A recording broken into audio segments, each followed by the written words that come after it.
Alguma vez você já se sentiu trabalhando tanto ou estudando tanto que você gostaria de ter mais tempo para o ministério cristão? Se você se sente assim ou já se sentiu assim, ou se você conhece alguém que sente dessa forma, eu acredito que esse vídeo vai ajudar muito você. Conta-se que no período da Reforma Protestante, quando alguém queria saber se um carpinteiro era cristão, tomava-se uma cadeira fabricada por ele, olhava-se na parte de baixo do assento, que é aquele lugar onde ninguém vê, e verificava-se ali o acabamento. Se estivesse com a mesma qualidade do restante da peça, sabia-se que era um cristão. Porque o cristão fazia a cadeira para a glória de Deus. E Deus, ao contrário de nós, vê o todo, inclusive o fundo da cadeira. O genuíno cristão tinha consciência, portanto, de que o seu trabalho era um culto a Deus. Esse é um paradigma completamente diferente do que herdamos dos antigos gregos, que viam o trabalho como um mal necessário, um meio para se alcançar o fim. Que fim era esse? Era o ócio, de onde se podia desenvolver o que era realmente produtivo ao ser humano, no campo das ideias, das virtudes e da prática cívica. É importante lembrar que a cultura grega influenciou fortemente a cultura romana, ou seja, a latina. Curiosamente, a palavra portuguesa trabalho vem do latim tripalium, que era o nome dado a um instrumento de tortura usado na Idade Média. Isso pode nos dar uma pista de como a ideia de trabalho em nossa cultura está associada ao sofrimento. Em contraste, a mesma palavra hebraica usada com o significado de trabalhar o solo, avodá, é usada também para serviço ou adoração divina. Essa palavra é usada em Gênesis 2,15, quando Deus dá a ordem de cultivar o jardim do Éden. Isso é especial porque nos 2 primeiros capítulos de Gênesis, nós vemos ordens de trabalho dado ao homem antes da queda, o que invalida a ideia de que o trabalho é um efeito colateral ou uma punição pelo pecado. Na verdade, e isso é muito interessante, como no primeiro capítulo de Gênesis, o protagonista é Deus trabalhando, vemos que ao dar uma parte do trabalho ao ser humano, este ser humano está sendo identificado com Deus. Em outras palavras, o trabalho é mais uma forma e talvez uma das primeiras com a qual nos identificamos como imagem e semelhança de Deus.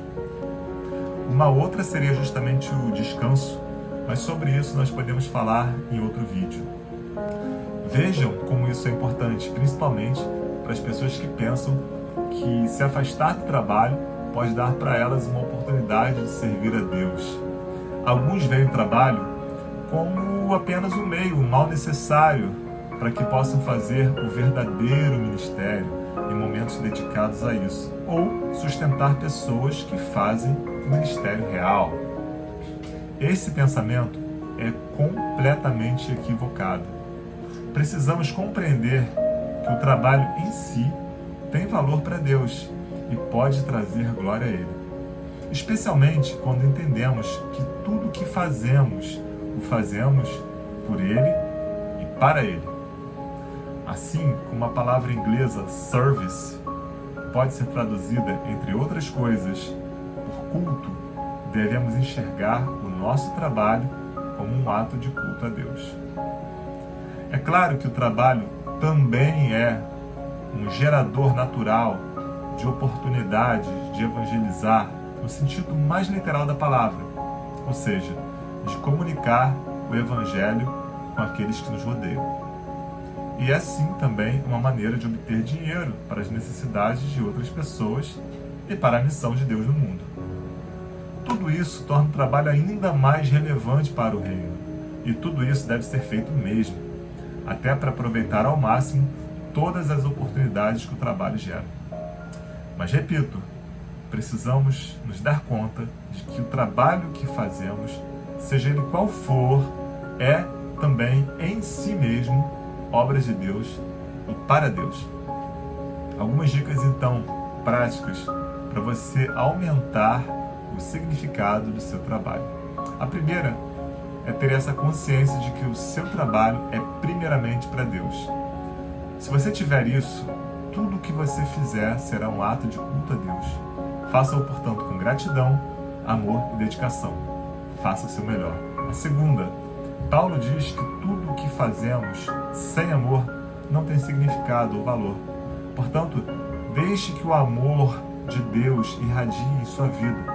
Isso afetará a sua motivação, a forma como você trabalha e como se relaciona com as pessoas do trabalho.